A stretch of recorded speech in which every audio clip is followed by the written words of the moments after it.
Hi friends, నమస్తే. Welcome back to ప్రకృతి star kitchen. ఈరోజు మన కిచెన్లో మార్నింగ్ టైం చాలా తక్కువ టైంలో క్యాప్సికమ్ రైస్ని చాలా టేస్టీగా ఎలా తయారు చేసుకోవాలో ఈ వీడియోలో చూసేయండి.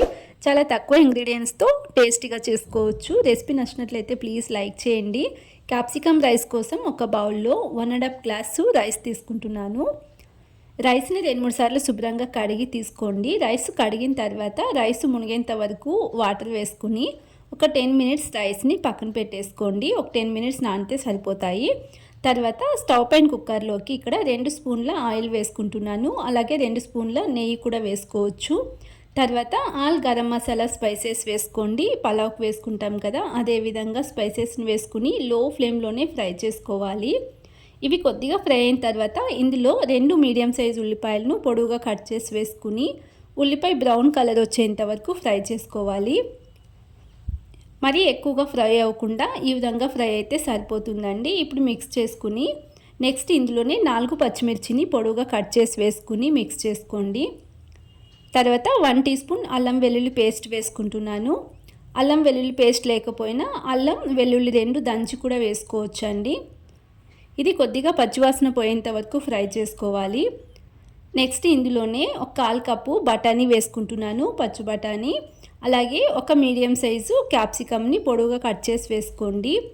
తర్వాత ఒక మీడియం సైజ్ టమాటోస్ని కూడా ఈ విధంగా పొడవుగా కట్ చేసి వేసుకుని టమాటో కొద్దిగా స్మూత్ అయ్యేంత వరకు ఫ్రై చేసుకోండి.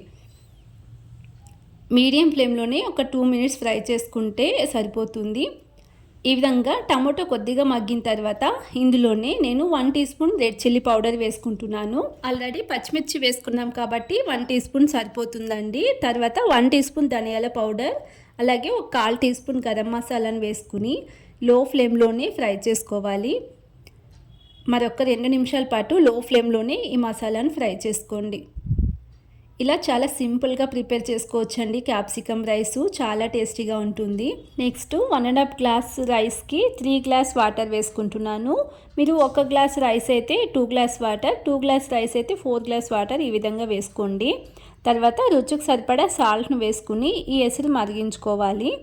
ఎసురు ఈ విధంగా మరిగిన తర్వాత మిక్స్ చేసుకుని ఒకసారి సాల్ట్ సరిపడిందో లేదో చెక్ చేసుకుని కావాలంటే వేసుకోండి. నెక్స్ట్ ఇందులోనే నానబెట్టి పక్కన పెట్టుకున్న రైస్ని వేసుకుంటున్నాను.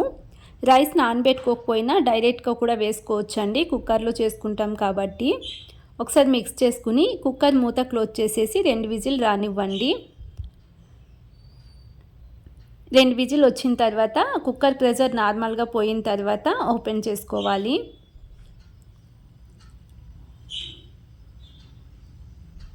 చూడండి, రైస్ పొడిపొడలాడుతూ ఎంత చక్కగా వచ్చిందో. చాలా ఈజీగా ప్రిపేర్ చేసుకోవచ్చండి, చాలా టేస్టీగా ఉంటుంది.